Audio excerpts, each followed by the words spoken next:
Amala, as your presentation starts, does it matter if we turn our video off or on at all? I love having people's videos on. Okay, great. That's always my preference, but I know that because it's being recorded, um, a lot of people might not be comfortable with that, which is totally fine. Like, do whatever you're comfortable with. But for me as Okay, a great. presenter, I always find it strange to like just be presenting to someone's like name in a box. Oh, fair. Yeah, absolutely. That's fair. Yeah, when I teach, I always encourage my students to turn their cameras on, and then it's cute. They're in their little robes or in their bed. I'm like, come as you are. I'm just glad you're here. I know, I kind of love the Zoom world for that. Welcome everyone. We're just taking a few minutes to let latecomers come in. And I know sometimes getting admitted into out of the waiting room takes a while. So just bear with us for a minute or so. It's nice to see friendly, familiar names show up.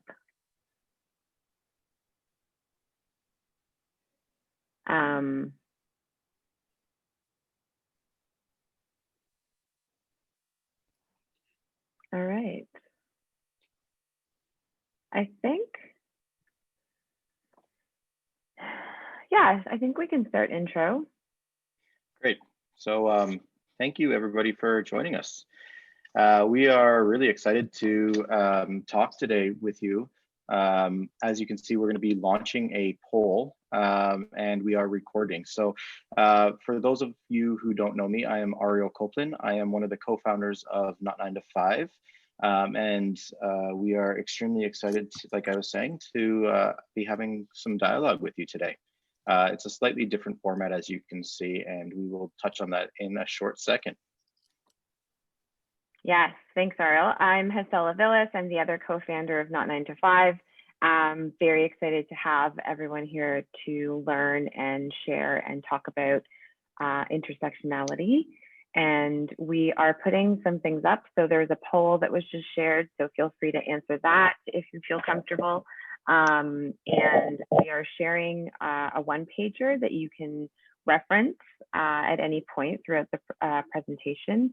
And as well, we're very, very excited that our speaker today, Amala, has generously shared her presentation. So that is also in the chat box and you can link to it. And it will be shared as a presentation, obviously, today, but you can reference it in the future. A couple other things I wanted to mention is in the chat. You can feel free to throw in questions as we move along. So you don't have to feel like to save them at the end. Definitely feel free to engage throughout. This, as Ariel alluded to, is going to be much more engaging than previous webinars that we have hosted or virtual events that we have hosted. And this is being recorded.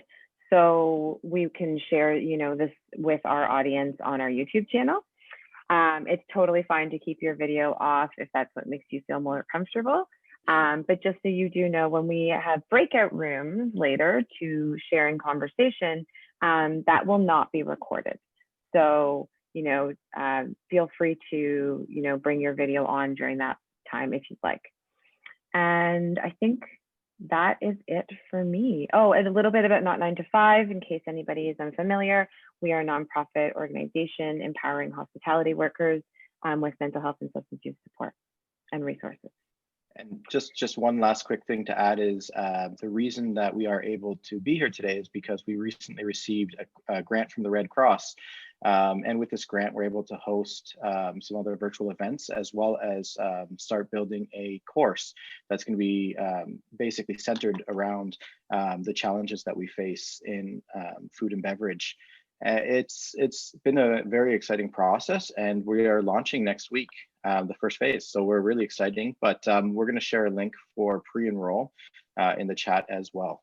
So again, thank you so much. Amala, please take it away. All right. Well, welcome everyone. Thank you so much, Ariel and Hesel, for inviting me. And let's just jump right in. So, whoop, slide back a little bit.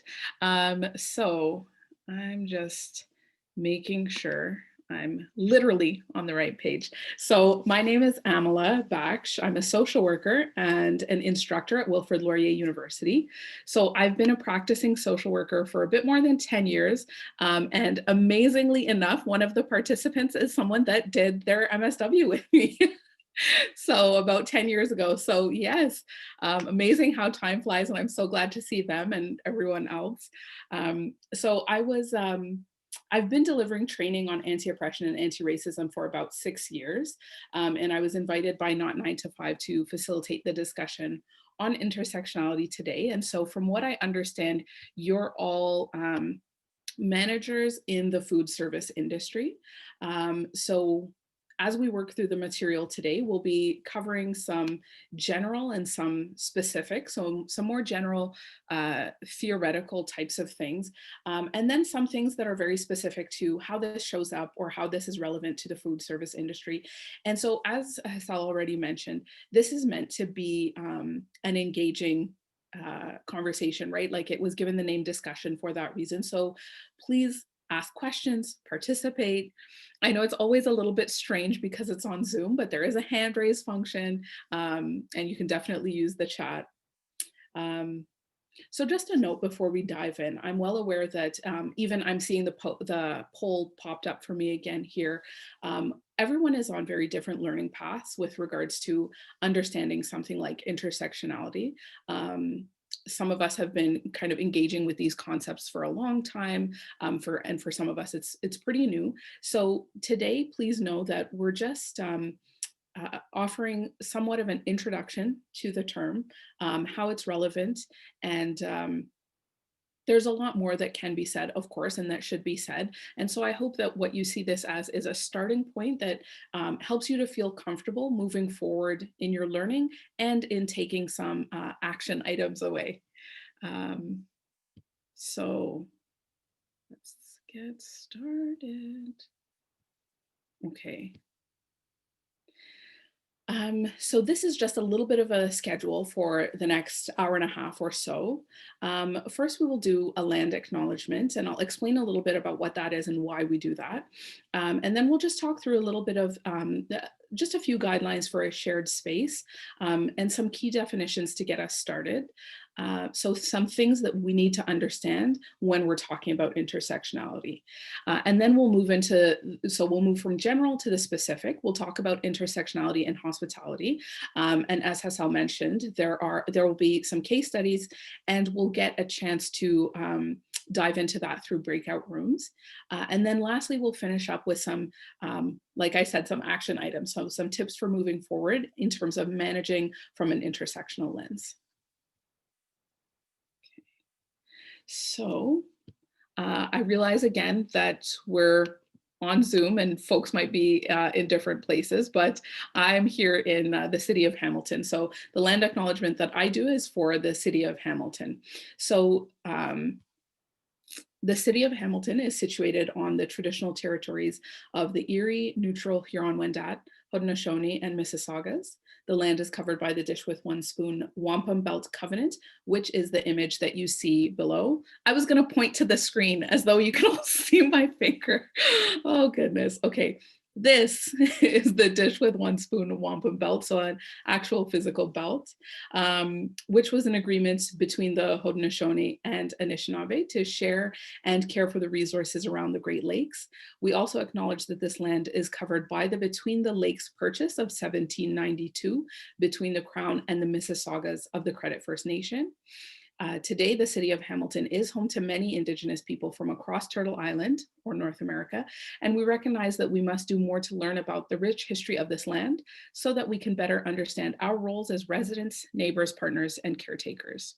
So if you've been to any of these trainings or webinars before, you likely recognize that the land acknowledgement, perhaps not this one in particular, because they obviously are different depending on where you're located. But a land acknowledgement is a very important way of beginning all of our work, and specifically this conversation about intersectionality, because it's incumbent upon us to recognize the injustices that have been brought upon the Indigenous communities here. And as we attempt to enhance our understanding of the interlocking nature of oppression and our shared histories and struggles. And that's really what intersectionality is. It's learning about the interlocking nature of oppression. So land acknowledgements call our attention to histories of colonization and current realities of European dominance and white supremacy, which, as we see around us, haven't really gone anywhere. So as I mentioned, just a few guidelines. So questions are welcome. Definitely write them in the chat. I think we're a small enough group that folks can absolutely feel comfortable to raise your hand. But otherwise, if you can keep yourself muted, it just helps with picking up background noise and things like that. It's also very important to state that although we are learning, any hateful speech or behavior, including racism, homophobia, transphobia, sexism, classism, and ableism will not be tolerated. As we are learning, and we're all here in this space to learn together, if something is expressed that is harmful, we will address it in this space. And the reason I make that very explicit is because I've been in learning spaces where things are said and everyone just kind of side eyes and no one really acknowledges the harm that was done. So I think it's important to let everyone know so that we're all on the same page, that that is how I sort of facilitate these conversations. So again, I think we're a tight enough group that we can do this. If folks can just share your name and one thing you hope to get out of this training, that would be lovely. And maybe your position as well, because like I said, I was assuming that everyone was managing in food service, but I could be wrong. Maybe as Ariel and Hassel are the ones who invited and created all of this, you could start. Yeah, great. My name is Ariel Copeland. I am the executive chef for a company called District 461, so overseeing multi-venues, and one of the co-founders of Not 9 to 5. I am really hoping to be able to take away some more insight as to how I can better manage a team with this lens. Great, thank you. Thanks so much. I am a co-founder of Not 9 to 5 as well. I used to be an event producer. Events seem to not really be a thing anymore, thanks to the pandemic. But now we're doing virtual events. So I do some of that work amongst some other consulting work on the side.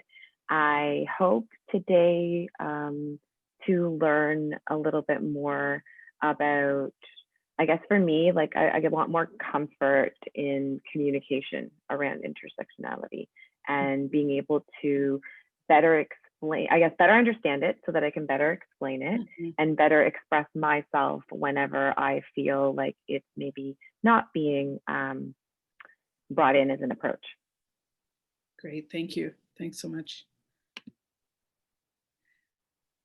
So you'll notice I'm gonna ask you to unmute, so that's how you know it's your turn.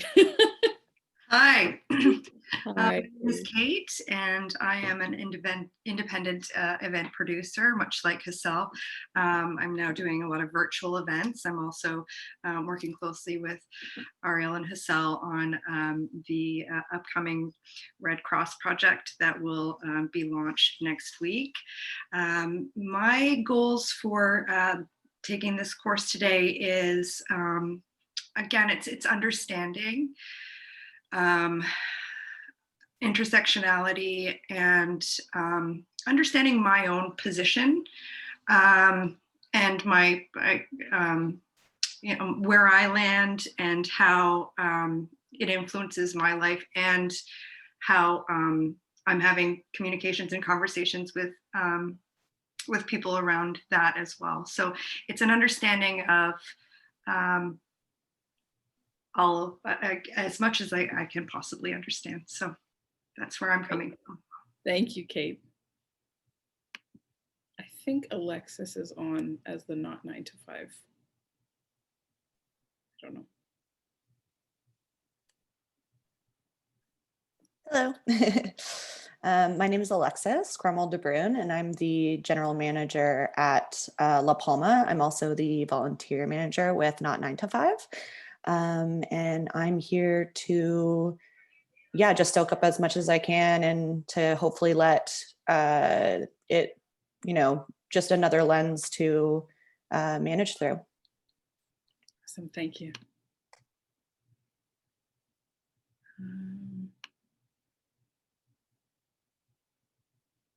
Okay, so for some folks, like names and things aren't showing up, but as I said, you'll just see the ask to the unmute pop up.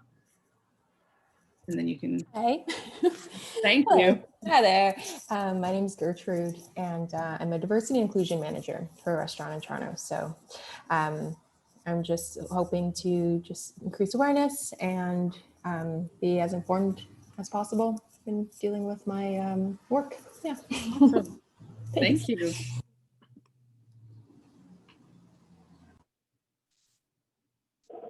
Hi, my name is Gracia Kim. I am an event specialist in Toronto. I'm also joining a restaurant group to open a new project once things kind of clear up with COVID, but I'll be joining their team as a guest experience manager. So we are just working on building a team. And so I thought this would be a good resource for us to start the conversations and kind of the values that we want to instill in our team as well. Mm-hmm. Nice. And we'll definitely cycle back to that idea of values towards the end. Thank you. Lisa? Hi, my name's Lisa. I'm the events manager at La Palma, and I'm taking this course, I think, mostly to kind of really just deepen my own understanding of intersectionality and how it can play out in work. And also so I just feel more comfortable speaking to it in my own life and daily conversations. Great. Thank you so much.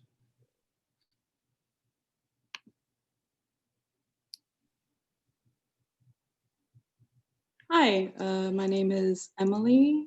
My pronouns are she and her, and I'm here today as a full-time student studying social work, but I have been a baker and a manager at a cafe in Toronto. I wanted to attend today because I'm currently learning about intersectionality in school. However, I felt that this would give me a kind of like practical guide of utilizing the understanding of intersectionality, not only in theory and school, but also in everyday practice and future jobs, since I will be going into a new career that's also going to allow me to work with lots of different people in lots of different ways. Great. Thank you. That's awesome. I love to see other social workers. That's so exciting. Cassie? Hi, I'm Cassie. I'm the general manager at ICCK at the Sinclair location. Being a person of color myself and having experienced a lot of intersectionality in my life, I just wanted to get a better understanding of not only lived experience, but also a broader perspective of what that looks like so I can align myself with the things that we're talking about today and really being able to use it as part of my toolkit for what I manage. Great. Thank you so much. Rena? Hey, girl. So my name is Rena, and I'm a social worker.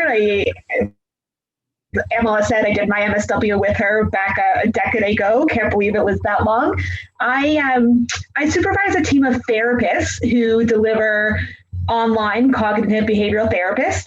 And truth be told, I just happened to randomly last night see the poster for this Zoom on Instagram and saw Amela's name on it and knew that really anything that she would be presenting on would be of value. So I figured, why not? Signed up for it, not even really knowing what it was. And so I'm glad to be here, but I will also apologize that because of the last minute notice I had in discovering this, I cannot stay on for the whole length of it, but I'm grateful to be a part of this. Thank you. Oh, thank you so much. That's so exciting. Thank you.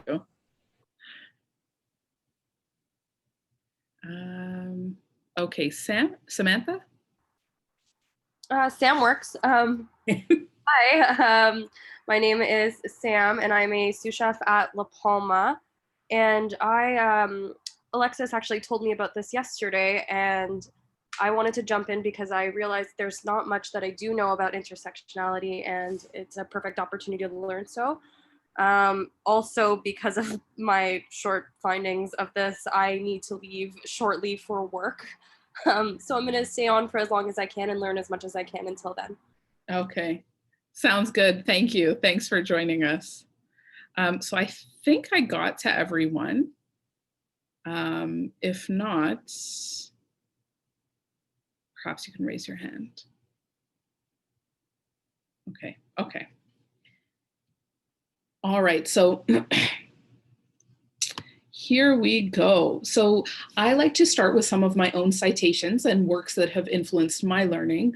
I know that a lot of us are sort of looking for other resources. So here's some authors that I turn to, that I return to. I've been profoundly influenced by the work of Black feminists. So the three that are pictured here are Angela Davis, Patricia Hill Collins, and Kimberly Crenshaw, who is credited with creating the term intersectionality. And especially like when you think about Bell Hooks or Angela Davis or Audre Lorde, these are people who wrote about intersectionality before it was even a word, right? So there's a very rich history here in Black feminist thought at the intersection of anti-racist work and feminist work. So some learning outcomes. So the goal is, by the end of this discussion, I'm hoping that you all get what you came to get. So that you have a clear understanding of intersectionality and of the related concepts of things like oppression, power, and privilege, that you do have an understanding of your own social location and how it's influenced your life and your relationships with others, and that you develop some strategies to manage from an intersectional lens. And it was really great to hear in folks expressing what they want out of this, that all of those three were things that folks acknowledged wanting to get out of this. So yes, we're on the same page. Okay, so critical reflection. What is this and why is it important? So critical reflection is a process by which we identify the underlying assumptions and values that influence our thoughts, feelings, and actions, and how those have been shaped by our personal histories and social locations. So practicing critical reflection allows us to identify the role of our context, so our social situation, to make connections between the underlying assumptions that we have and our thoughts, feelings, and reactions, and to align ourselves with our preferred values. So in a conversation like this, we can use our emotional experience as an entry point. So we explore our own perspective, explore the perspectives of others, and identify how invisible structures of privilege and oppression play a role in our experiences. And the reason that I start with this is you'll see that as we go on to our definitions, that some of this stuff can be, shall we say, activating for some folks, right? It's really easy to think that we exist outside of systems of oppression and domination, right? Like, oh, well, I never did that.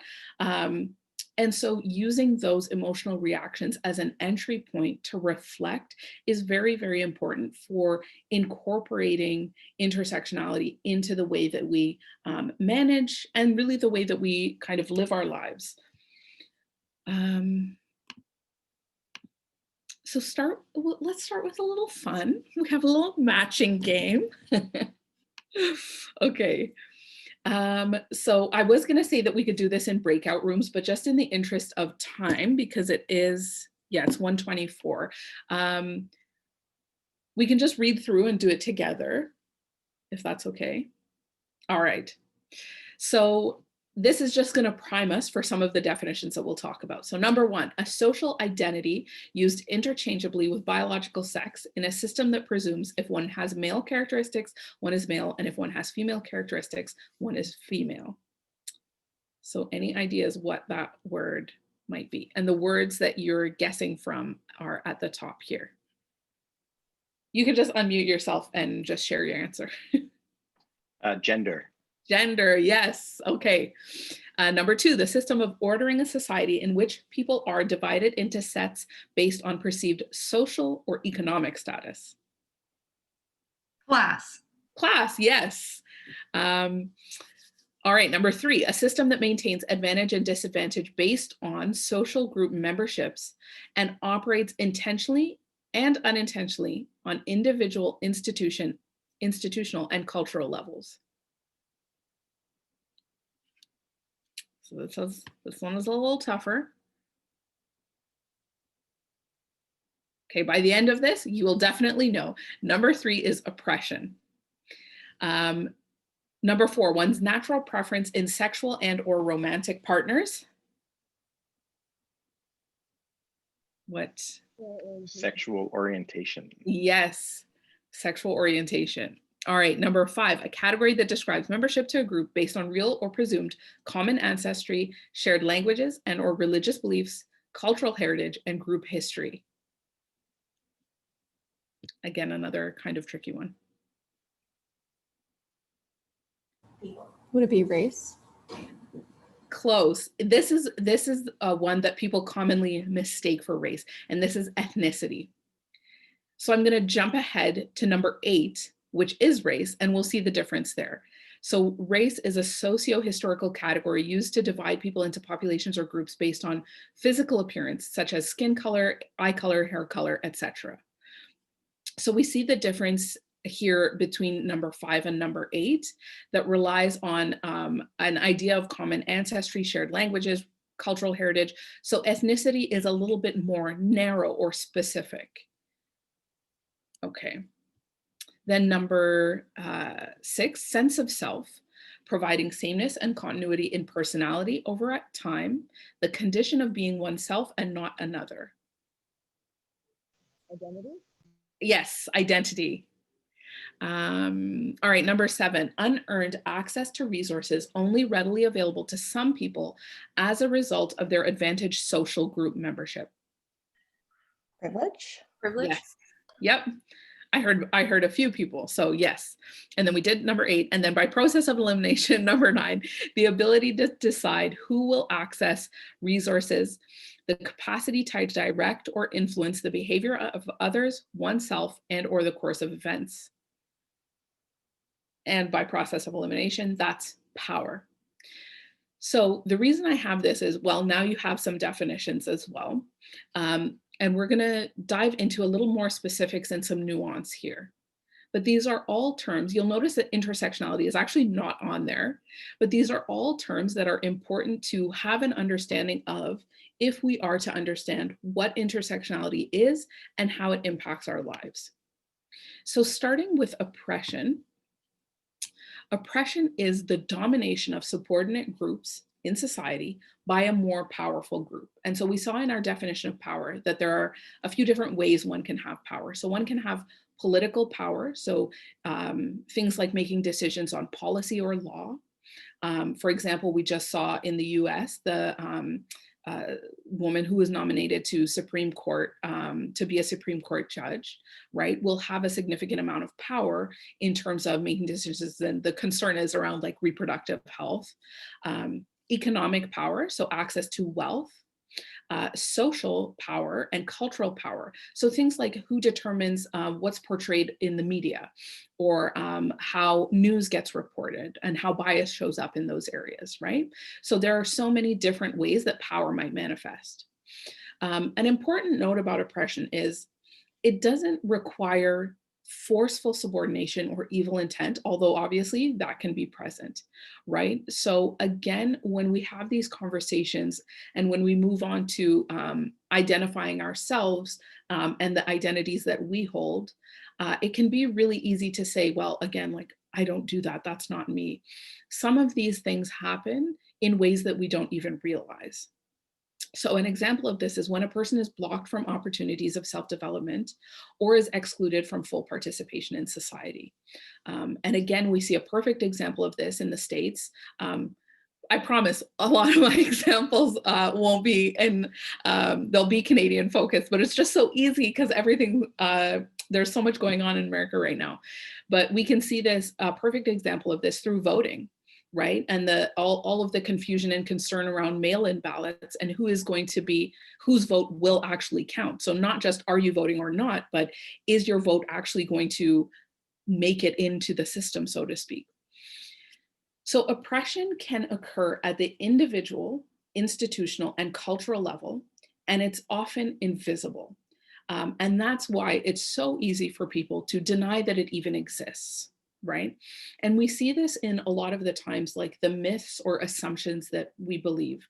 One of them being meritocracy, right? That if you work hard enough, you'll be able to, say, for example, pull yourself out of poverty, right? And what that does is it focuses exclusively on the individual level, ignoring completely the institutional and cultural levels and the ways that people are kept down. So oppression ensures that dominant groups continue to have access to resources as a means of maintaining that position of dominance. Okay, I realize I'm like moving super fast. So if you have any questions, again, please feel free to just either raise your hand or just honestly interrupt me. I don't mind.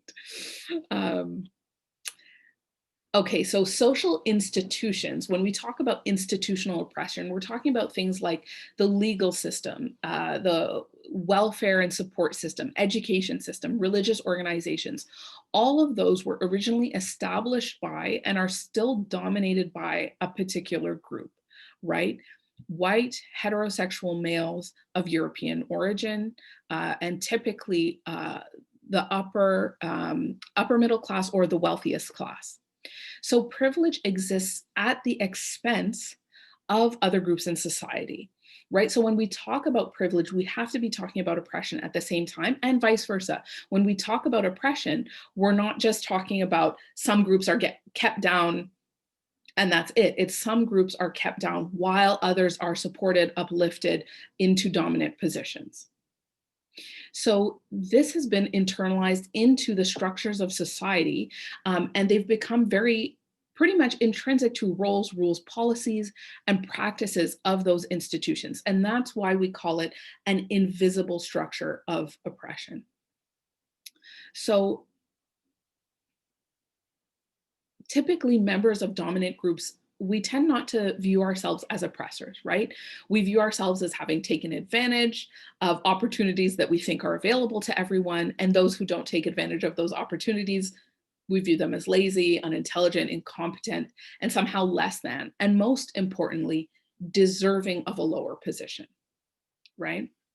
So power now, I said, greater material resources, physical strength, decision-making control of the media, and it's concentrated in those social institutions and can be used or abused by those powerful individuals to maintain that dominant subordinate relationship. So let me see here. I'm not going to go into specifics about that, but I can definitely offer some more resources at the end. I'm just, again, kind of conscious of time. So oppression mostly occurs through these systemic constraints on subordinate groups in the form of things like unquestioned norms, behaviors, and the underlying assumptions of these institutional rules. So if we even think about the question, where did oppression come from?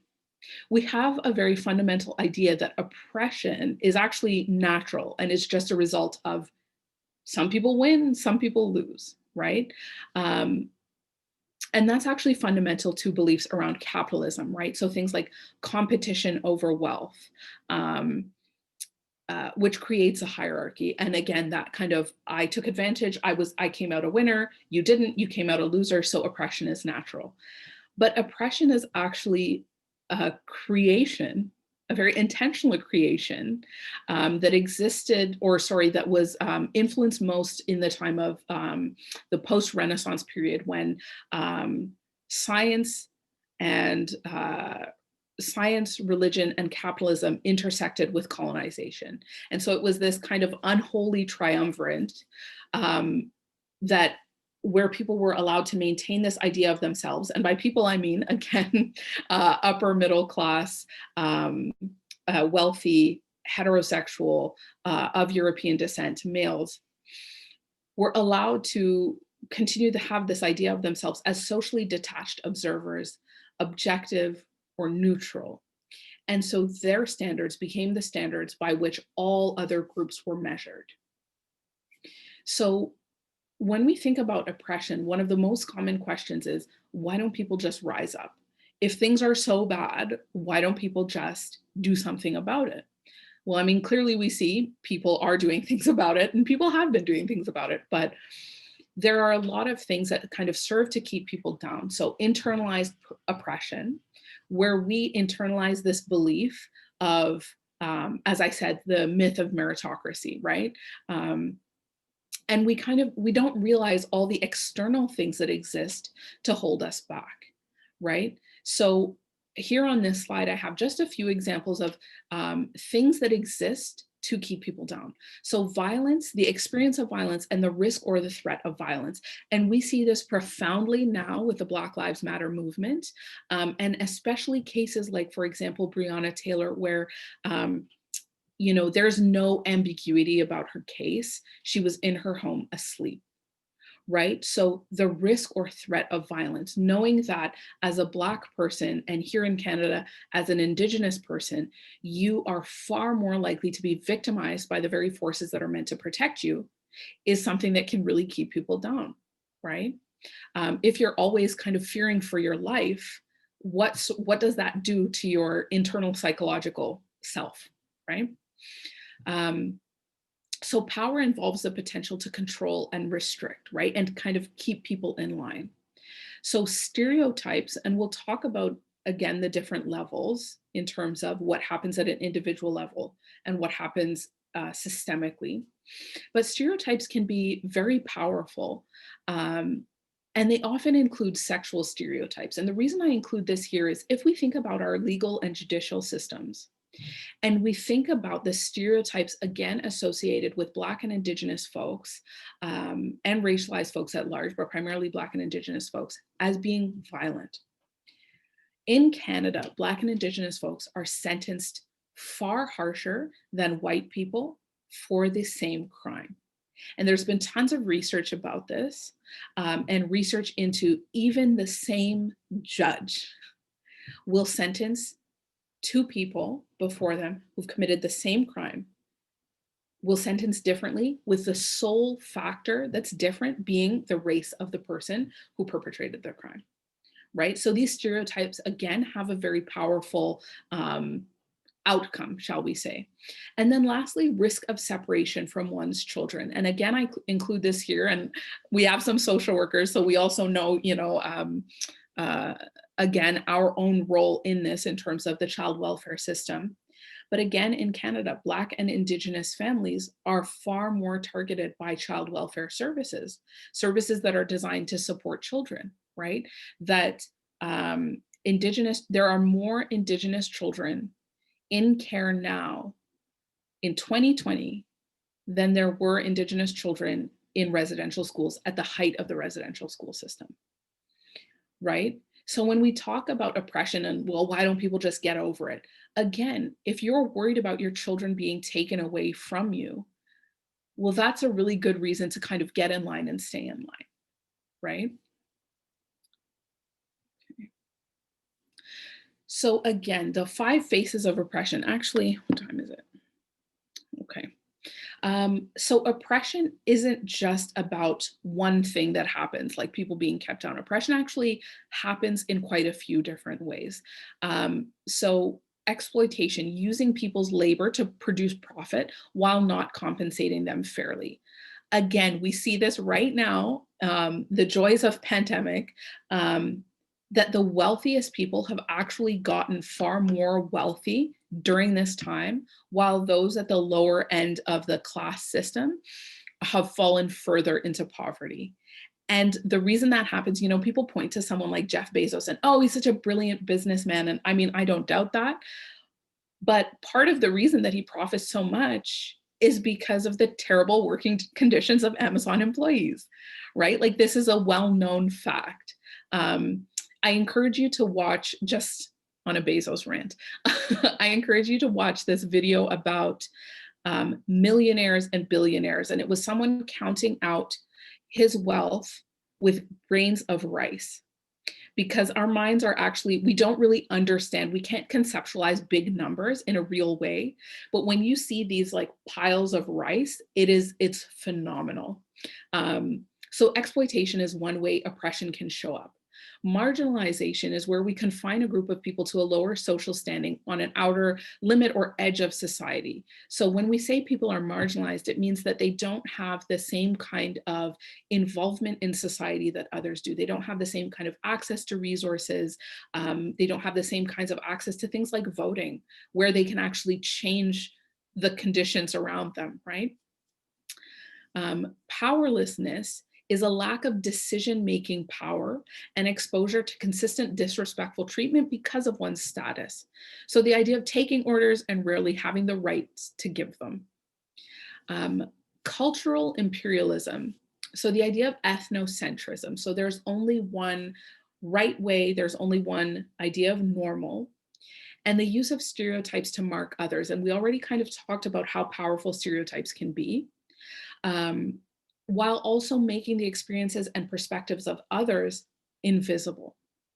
So again, when we think about how this shows up, we can think about, again, two people saying the same thing and who is seen as an authority, right? So for example, if we think here in Canada, the use of marijuana, right? Marijuana has now been legalized. And if we think about whose voice is viewed as an expert on this, versus how people have historically been criminalized for possession or for intent to sell or things like any kind of weed related charges, and are still facing challenges from that. So things like not being able to have a job, while on the other side, you have people investing in cannabis companies and earning millions, and you have a government about to tax the industry. So who is benefiting from the exact same thing, right? Versus who is being harmed by it.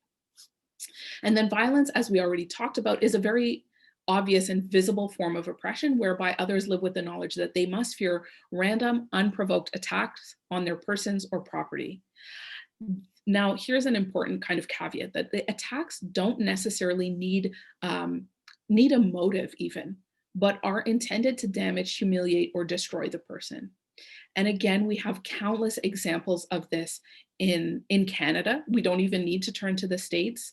We have, for example, Ijaz Chowdhury, who was recently murdered, someone living with schizophrenia, and the police were actually called to support him. There are countless examples of how this manifests in society. Okay. Woo, I've been talking a lot. Any questions so far? Okay. As I said, please feel free to interrupt as we go. So now I just want to say one quick thing. Sorry, I don't want to interrupt you. No, please go ahead. Please. Because I know some people have to leave. So we're just going to share the survey link for anyone just to copy and paste. It's just a short little survey just to learn and be able to improve and continue offering programming like this. So I'll email it as well later today, but we're just going to be posting it in the chat. So I just wanted to let you know that was happening. Okay, thank you. Oh, I haven't even been monitoring the chat. So if any questions come through. Yeah, no questions have come through. I'll ping you if they do, but so far it's just someone had to leave and it just kind of sparked a memory of like, oh, right, we should probably share the survey link for anyone. I know there was a few people that said they might have to leave, so we just wanted to share it now. Okay, that makes sense. Okay. So, I feel bad that folks had to leave when they did because we didn't even get into intersectionality, but I promise we're on the track heading in the direction. Next stop, intersectionality. But before we get there, again, it's very important. And I think one of the things that we tend to misunderstand when we think about oppression is we think that it's just about what happens at this end, the individual or interpersonal. So we think like, well, I'm not racist. I never used a racial slur. And we kind of completely miss this side of the equation, so to speak. So oppression occurs at the personal level. So individuals personal beliefs and values, including thoughts, attitudes, and behaviors, usually based on stereotypes. And this can lead to things like avoiding people from other groups, and conscious acts of aggression or hatred, again, at the individual and interpersonal level. And then we have what exists at the cultural level. So norms as expressed through consensus and conformity. This is where stereotypes are created and certain behaviors and belief systems are reinforced through assumptions and unwritten rules. And then lastly, the structural, institutional, and systemic levels, which is where we see things like social policy and institutions such as education, policing, and social welfare that create and perpetuate oppression through legislation. Okay. So this model also shows us how each level interacts with the other, and power relationships don't exist independently of one another, but they're all interconnected, hence the interconnecting circles here. So if we think specifically about management, right, and how this can show up in management relationships, and we think back to this individual or interpersonal level, these are just some more key terms of things that happen. So implicit bias is something we know that's actually very, very powerful in hiring practices. And it refers to attitudes or stereotypes that affect our understanding, actions, and decisions in an unconscious manner. Assumptions, so when we accept something to be true or certain to happen without any proof. Stereotypes are widely held but fixed or oversimplified images of a particular type of person or identity group. And prejudice, so these two are seen as interchangeable, but they're not. Prejudice is the feelings, opinions, or attitudes of a hostile nature regarding an ethnic, racial, religious, or other identity group. So, and then discrimination is kind of the action based on prejudice and stereotype, which is unjust treatment of different categories of people, or especially on the grounds of race, age, sex. Okay. Sorry, my fingers are super cold. You might see me doing this a lot. So again, on the flip side of oppression is privilege. So oppression cannot exist without privilege. And privilege is when particular advantages are conferred systematically by society simply on the basis of belonging to one group. So advantages can be things like opportunities, access, status, all of which serve to reaffirm one's position of dominance. So for example, there's been research done in the corporate sector that shows that the path to promotion is easiest for white men consistently across sectors, but in the corporate world, that the path to promotion is easiest for white men universally. I think it was something like 90%, which is very high. So often the most harmful oppressions actually occur on the systemic level, not on the individual level. And here's where we get to intersectionality. So privilege and oppression operate on intersectional lines. We can and often are both of these things at the same time. So another fun fact about privilege, it's everywhere, but at the same time, it's invisible to those who have it. And that luxury of being oblivious is an aspect of privilege itself, right? For example, when Black Lives Matter, the movement kind of reignited this past summer, a lot of people were talking about race for the first time. And the very fact that you never had to talk about it is an example of the privilege that you hold. So, okay. So here is a chart that actually, 1 second. Okay. That talks about the different social identities, and it also breaks down the privileged social group, the border social group, and then the oppressed social group, as well as the related ism. Now, there is actually, I should add one more category here, which is the related social structure. So when we think about racism, we need to specify who benefits from that, which would be white supremacy. When we think about sexism, who benefits from that? It's a patriarchal system, right? Patriarchy. So it's important to note that these, again, are systemic. So I think, oh, I realize, Ariel, I didn't even call on you for, for the examples from the slide before.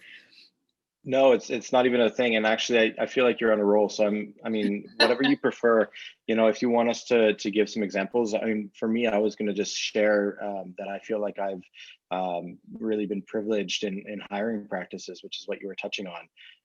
And I think looking back in retrospect now, throughout my career, I've worked in kitchens that are predominantly white male run, and you really start to see, you know, these patterns and what's happening there. Right. And I think, Hassel, as well, you were going to share about. Yeah, I just wanted, you would ask for an example of oppression, and I've just experienced it more. I've just experienced it more with my mental health and in the workplace, and in living with depression, and that being a disability, the world's leading disability, actually, but it not being seen that way, you know, or treated that way, or handled that way. I mean, I obviously fall under other types of, you know, oppression here too. I mean, I don't want to take up, I could be here all day. So, you know, I'll pass it back to you, Amila. Okay, thank you. So again, just realizing that this is, you know, an hour-and-a-half conversation that we have, I would encourage folks to come back to this chart and identify where you fall in this matrix. For each row, you'd have an identity. And to think about what this has meant for your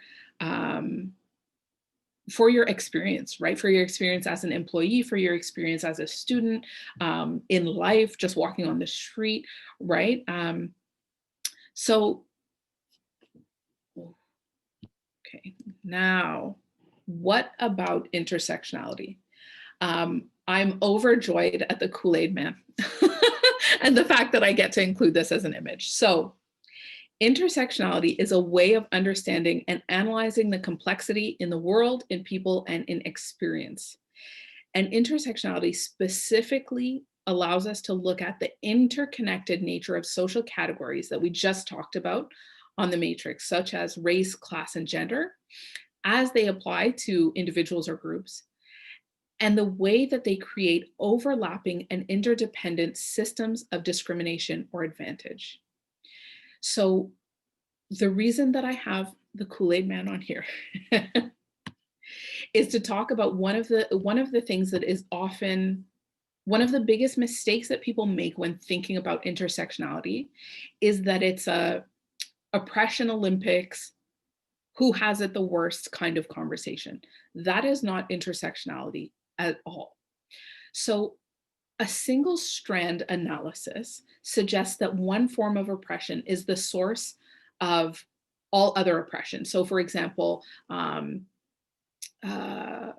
like anti-capitalist, like Marxists would suggest that class oppression is the root of all other forms of oppression. Feminists would suggest that patriarchy is the root of all oppression, right?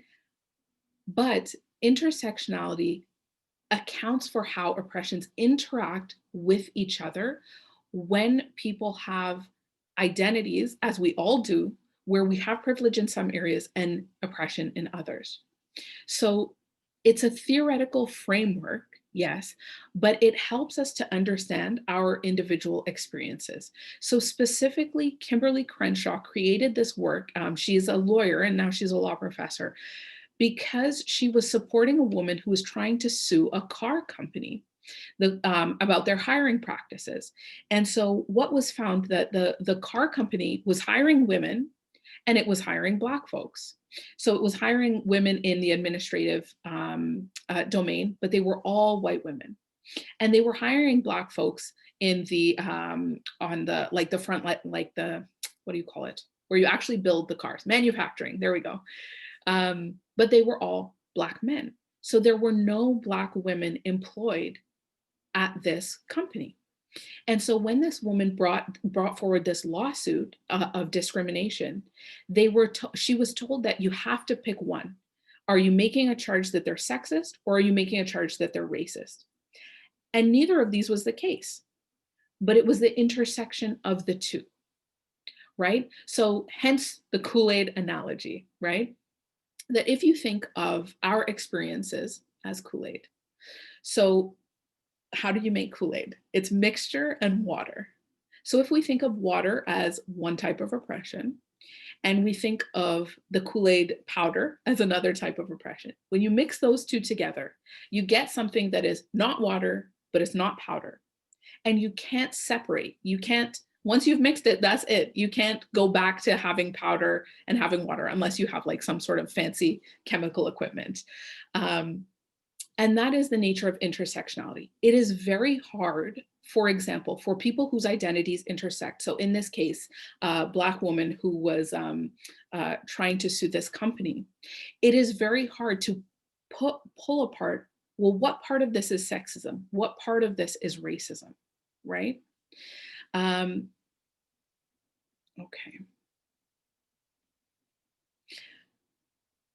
So another example of this is actually a specific term called misogynoir, which is misogyny or the hatred of women that's specifically directed towards Black women, where race and gender both play a role in bias. So the racism that Black women experience is informed by sexism, and the sexism that Black women experience is informed by racism. So what does that look like in practice? It looks like, for example, there's been a lot of articles around dating violence and intimate partner violence that Black women experience.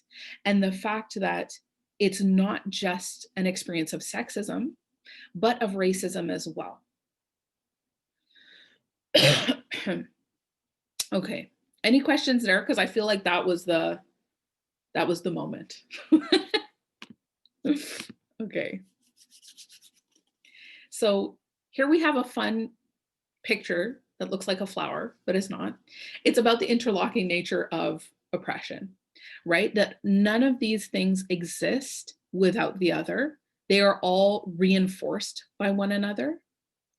And so why is this relevant to managers in the food service industry? So restaurants are often considered a public space, although typically they're privately owned businesses. Now, as managers, you set the tone and expectations for your staff and your guests, and it's your responsibility to ensure that your staff and guests are protected and satisfied, and especially that your employees, so the people that you employ, are doing well, right? And are not experiencing harm in the workplace. So we know that each of these isms, each of these systems could be a training in and of itself. But again, the importance of intersectionality is kind of highlighted here by a quote from Audre Lorde. There's no such thing as a single issue struggle because we do not live single issue lives. So it really calls on us to address, at the same time as we're trying to address racism, to know that we have to address sexism, to know that we have to address homophobia and transphobia. And yes, it is overwhelming, but it's necessary work. So as employees, people bring their whole selves to work. You don't get to take off your skin or remove your sexuality. And you know, of course, there are ways that people can mask certain parts of their identity, but that in and of itself is problematic too, right? So we have this kind of an unconscious assumption that the white male experience is the norm, but that is clearly not the case. So before we get to the two case studies, I think Hassel and Ariel, you were going to share some further examples of how this can be seen in the food service industry. Yeah, if you don't mind, actually, just can you go back to the flower for a quick second? I think one thing that really strikes me about this flower is about the fact that, you know, we can all see how these things show up in the workplace and in different restaurants, and there's not one element, in my opinion and in my experience, that doesn't show up. And so I think to me, that's a very striking observation, just in the sense of understanding, the levels of this.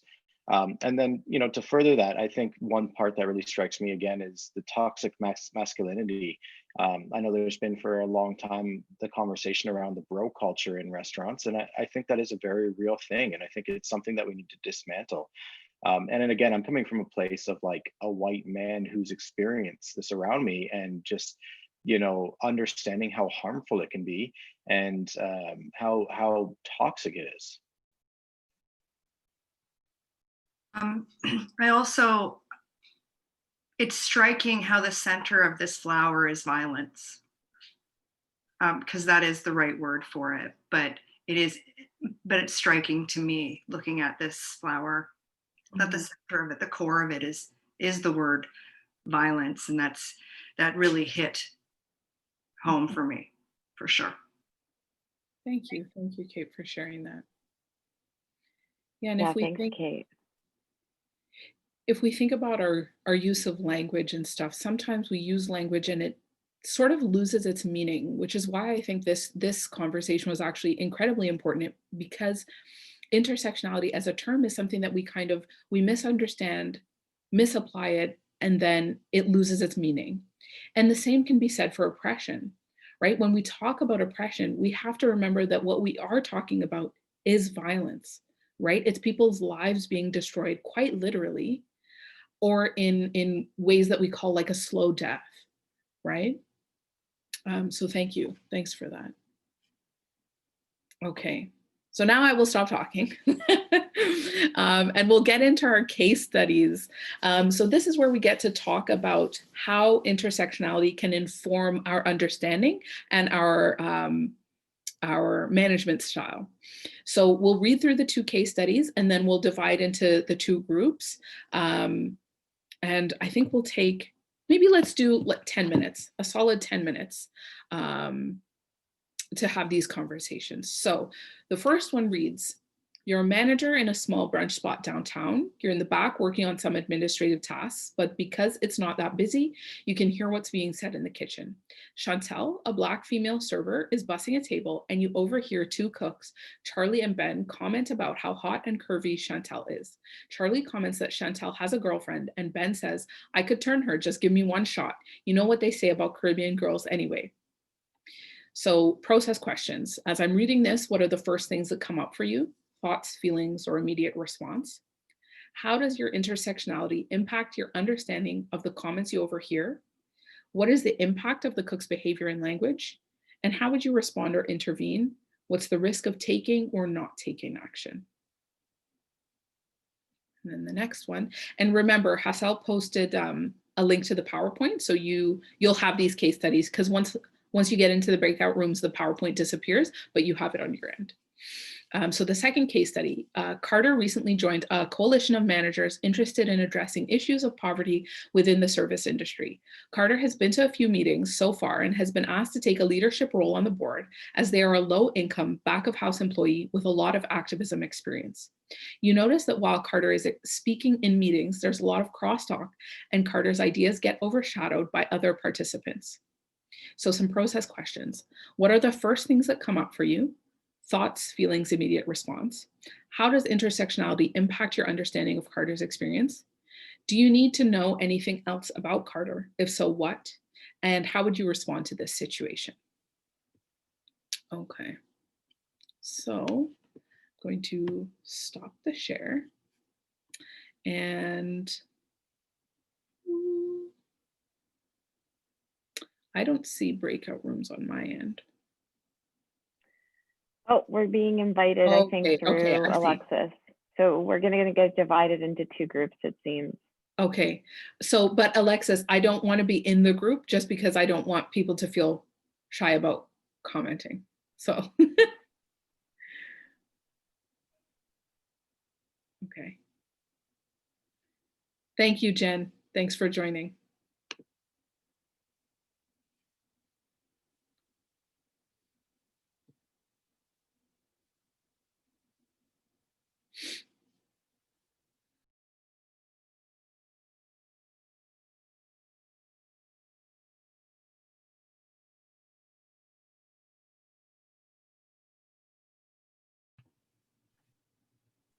It was a really quick 10 minutes. You know what? It wasn't actually 10 because I realized I wanted us to debrief collectively. Right. Okay. Yeah. Oh, that was lightning fast. It was more like 6. Yeah. So. We did the first case, and I'm hoping that that's correct, but I'm pretty sure it is. Yeah, I think if you were in breakout room 1. Yeah. Whew. I feel really bad. Emily got cut off in mid-thought. I don't know if you feel comfortable sharing it with the group, Emily, or if you were done. No, I can finish up. Should I repeat what I said in our small No, group, it was or? more just to let you finish what you were saying. Sorry, everyone. It's just we got cut off mid-sentence. No, that's okay. Completely okay. Thank you. I really appreciate it.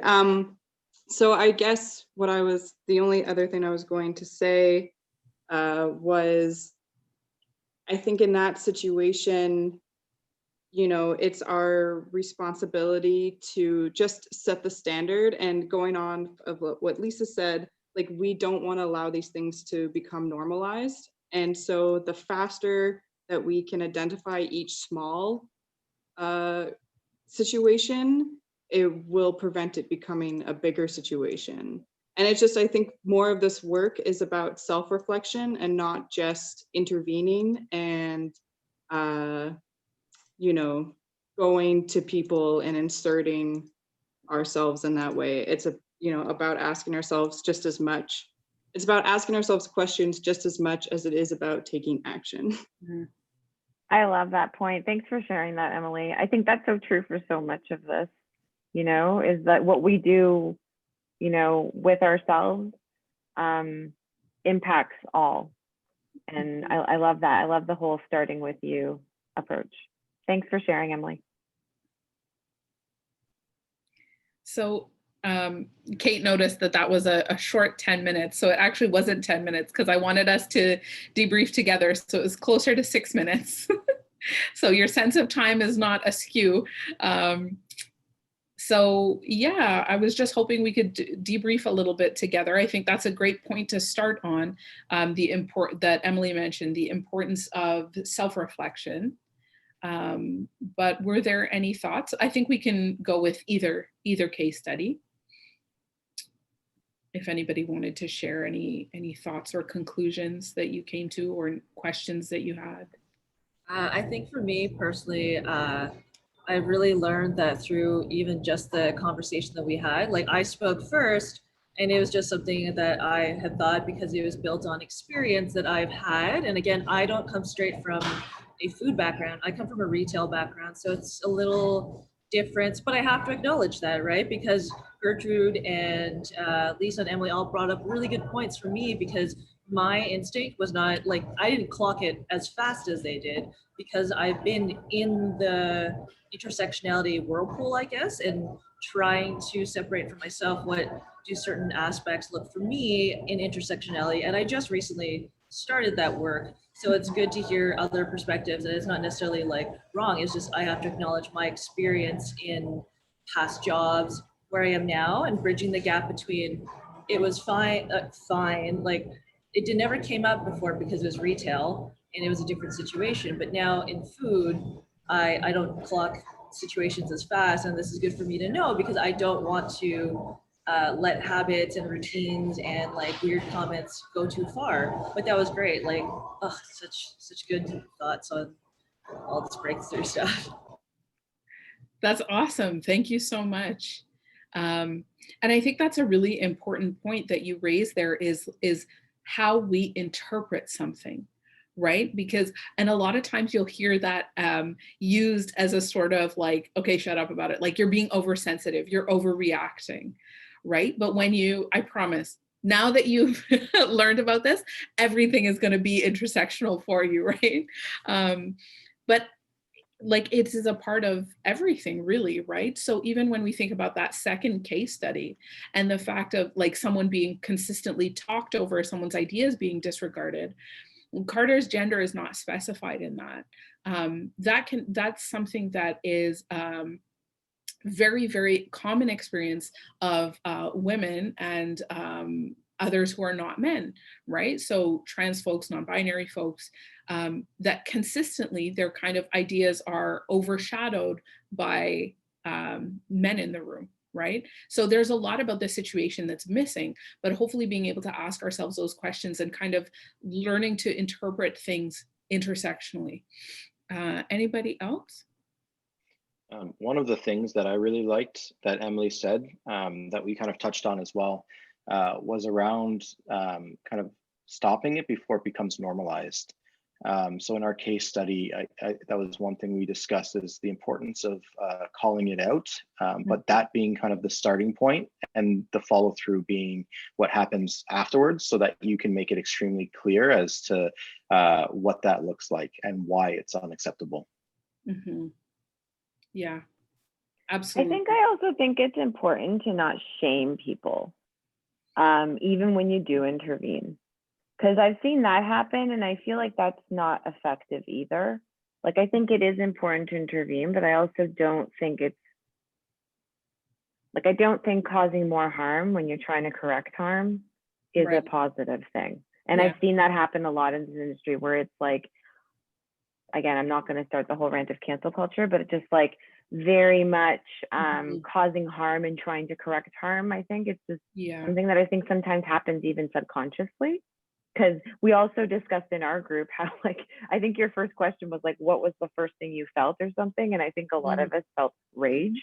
But like, right. But it's not that I'm not saying you have to repress that rage. I'm just saying you maybe need to redirect it or find a way to channel it that isn't shaming someone, because I think it is an amazing opportunity to learn.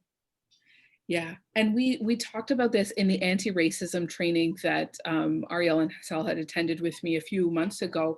We talked about that, right? The call in, the call out. Well, when do we lean into the rage a little bit, right? When do we use that anger to inform our pursuit of justice, right? And when do we say, like, okay, this is a learning opportunity with someone that's going to listen to me, that respects what I have to say, and I can approach this in such and such a way, right? And it's a fine balance, right? Because especially around that feeling of anger, like for myself as a woman of color, if I heard those comments, right, that's something where there's a lot of shared identity there.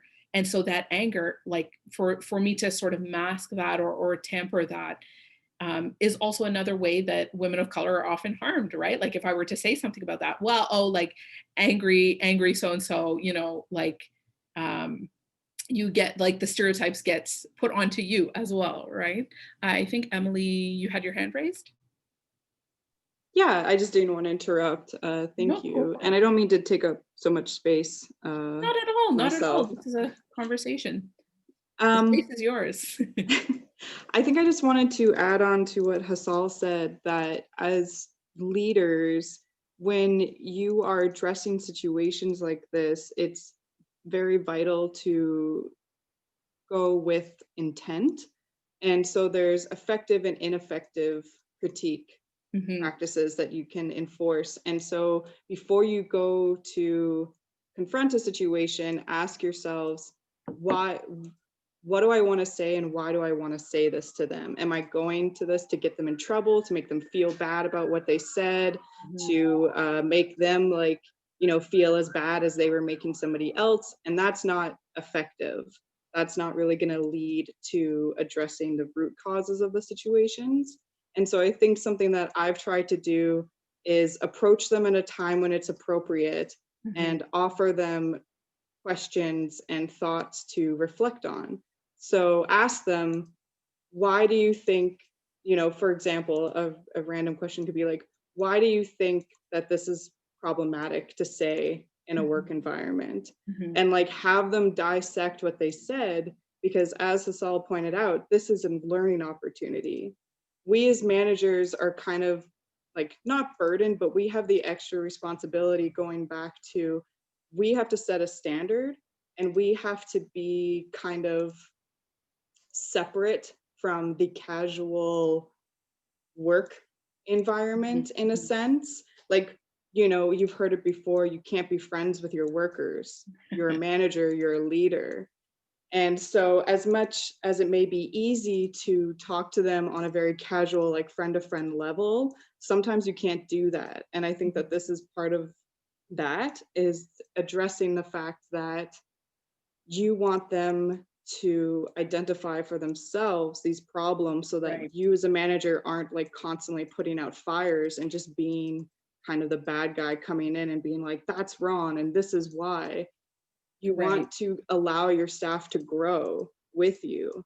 And so if you prompt the right questions and say, you know, hey, this is something for you to think about and for you to grow on, then I think it just like resonates a bit farther than just going up to them and saying, that's not cool. I don't have time to explain why, but that was like really crappy of you. And, you know, you're going to get disciplined in some way.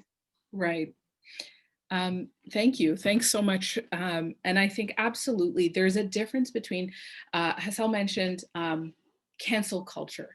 And like, I'm not a fan of that either. I mean, when it's warranted, but the focus needs to shift to accountability, right? As much as we need the space to grow, we also need to be held accountable for our behaviors, our actions, both the things that we intend and the things that we, you know, didn't even realize that we were saying and doing, right? And so actually, I think if I go back to sharing this one,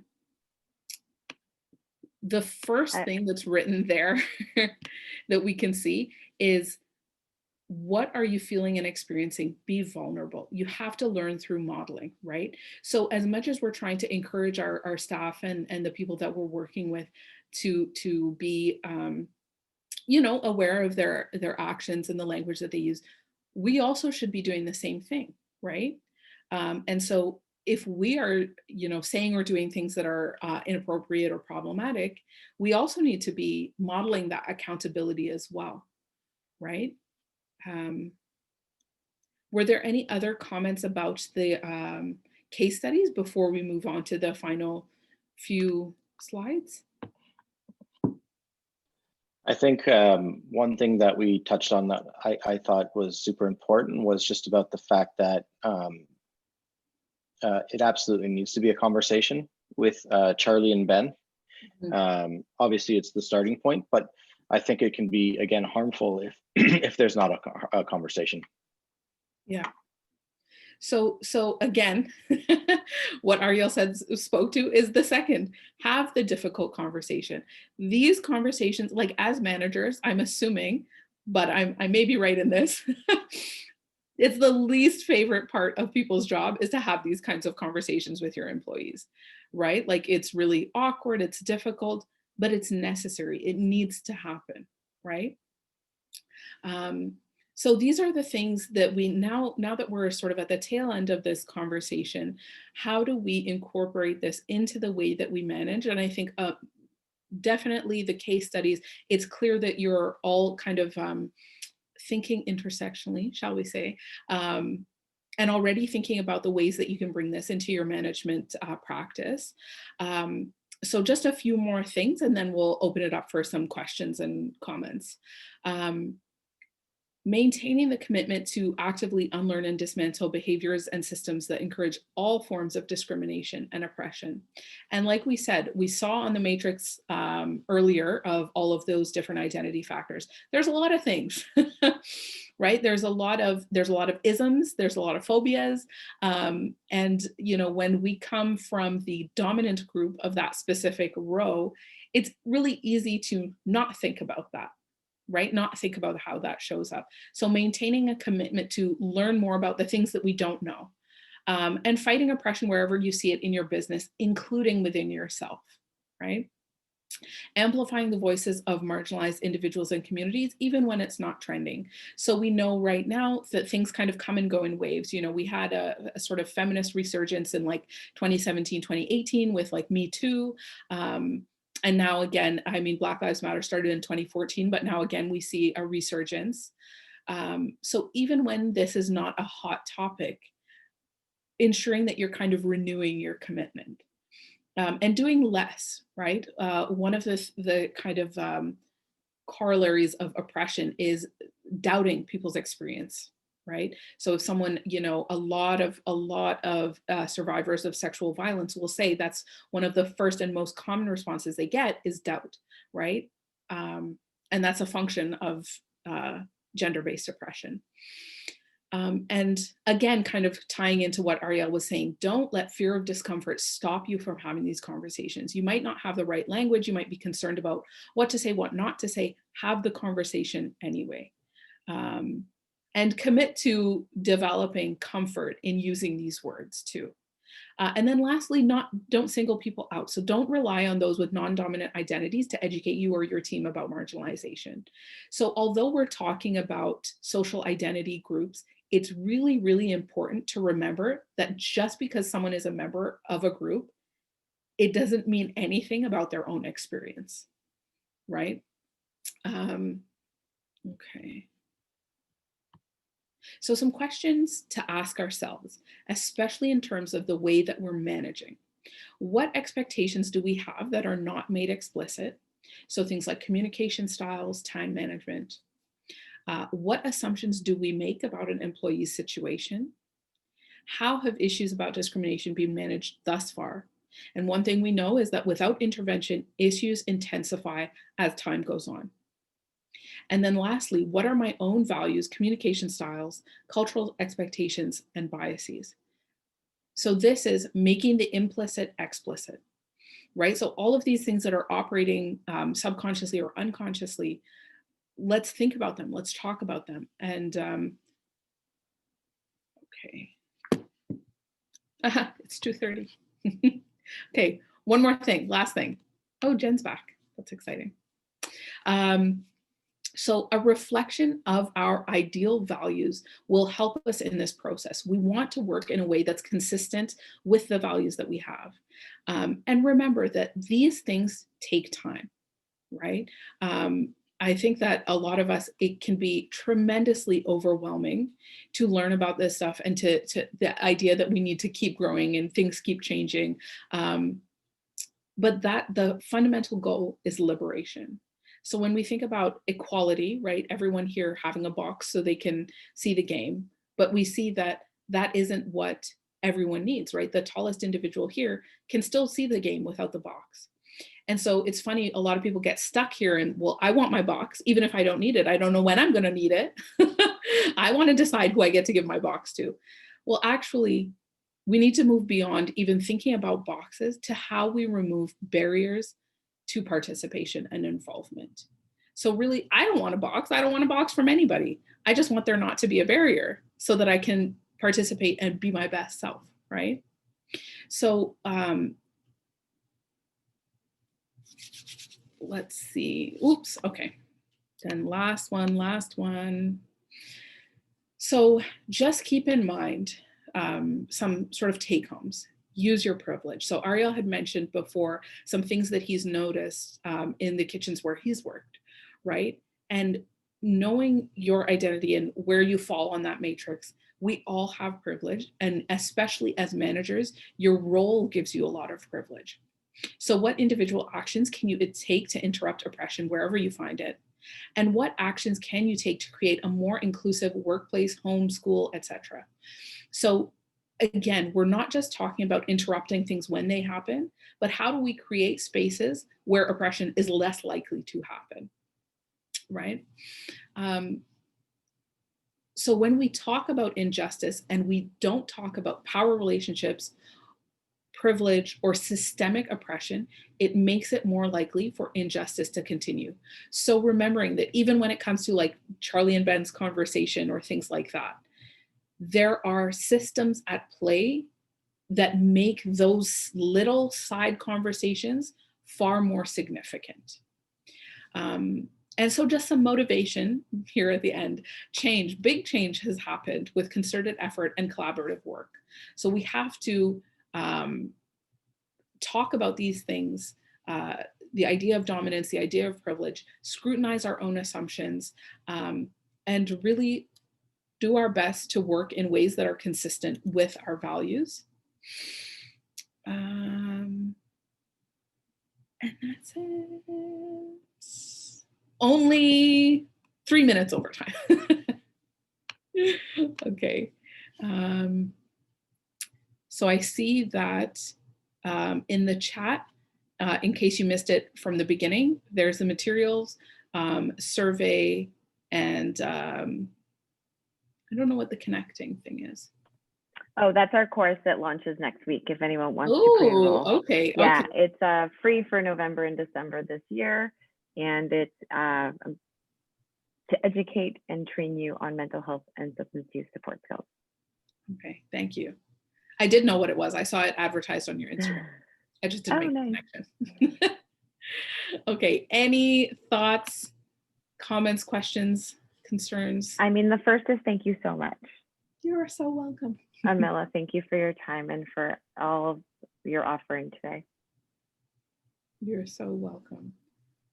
I hope folks learned something. I hope you're feeling more confident in having these conversations and in thinking intersectionally, so to speak.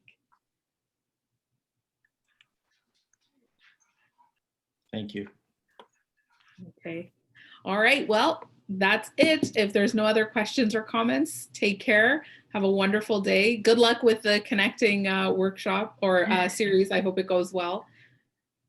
Thank you so much, everyone. And we'll follow up via email with all the links too, so you have them in your email as well.